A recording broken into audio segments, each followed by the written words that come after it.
Great leaders believe passionately in absolute integrity. They never compromise it. Success Magazine ran a study years ago. They interviewed 30,000 frontline employees from every conceivable profession and industry. They asked them, what quality do you most value in a boss? There was only one quality that appeared at number 1 or number 2 on every single one of the 30,000 surveys. It was integrity. People want to work for a boss that they know can be trusted, is an honorable man or woman. I have a thesis. It is this: every violation of my integrity ultimately makes me a less happy person. Every lie that I tell, every underreported dollar on my income tax return, every overreported dollar on an expense invoice, every dirty, underhanded deed in which I engage, I believe ultimately makes me a less happy person. Do you know why? Because anytime I do something like that, I wind up liking and respecting myself just a bit less. And over the course of the years, the cumulative weight of all of the memories of the things that you've done that you do not respect about yourself becomes a very heavy load to bear. It is just not worth it. Let me give you an illustration of what I mean. This little towel has brought a measure of pain into my life. Do you know why? I ripped it off. I'm not proud of it, but it's true. I invented that routine with the milk that you saw earlier about 10 years ago. And I discovered that as I performed it on stage, it always got my hands wet. So I started making it my practice to take a little hand towel like this out of my hotel room, keep it on stage to dry my hands with, and then after the show, dutifully return it to my hotel. There were times I had to drive miles out of my way to return one little towel, but I did it every single solitary time except one. This one.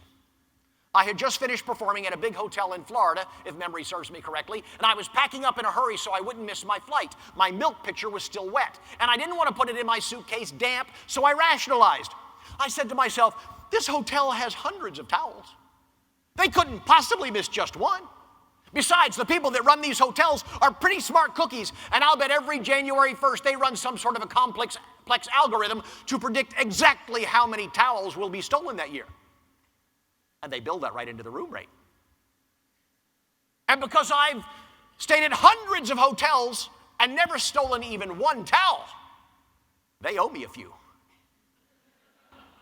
At that particular moment in time, that flimsy line of reasoning was sufficient, and so I wrapped up my milk pitcher in this little towel, tucked it in my suitcase, and flew away. And now, every time I perform, I open my Foot Locker to set up, and I see this little towel. And I keep it there for this very reason. A tiny wave of sadness sweeps over me as once again I come face to face with irrefutable proof that I'm the type of man that under the right circumstances would sell his soul for a used hand towel. It's just not worth it. I like to compare man's search for happiness to a trip in a small boat. When I'm a little boy, I think if I can make mommy happy, that'll float my boat. And when I'm in elementary school, I think if I had the hottest bicycle on the block, that would float my boat. And I go off to middle school, and I think if I could make the football team or the cheerleading squad, that would float my boat. And then I go to high school and think if I could date the right person, that would float my boat. Then I go to college and I think if I could make Dean's List, that would float my boat. And then I graduate and think if I could marry the right person, that would float my boat. And after I've been married a while, I start thinking if I could hear the pitter-pat of little feet around my house, that would float my boat. And what you discover is that not only do kids not float your boat, they drill holes in your boat. I'm being facetious about that, but that's the problem with a lack of integrity. The reason that I am tempted every April 15th to underreport my income to the IRS is because I reason this way. If I create a few fictitious deductions, I'll get to keep an extra $1,200 this year, and that will float my boat. And it does. But it also drills a little hole in the hull. And long after the $1,200 have been spent, I still have the hole in my soul to contend with.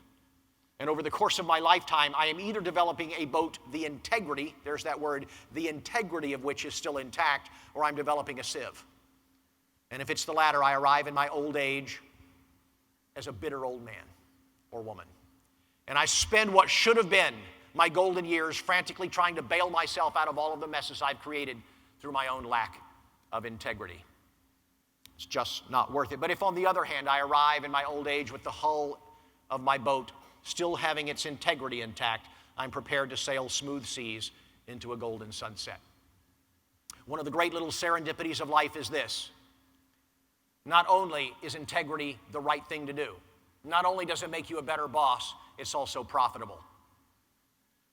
A study back in 2006 concluded that the companies in America that are judged as the most ethical by the American population over a period of 5 years were 370% more profitable than all of their other counterparts in the S&P 500. Almost 4 times as much profit for the companies that are deemed the most ethical. That's nothing to sneeze at.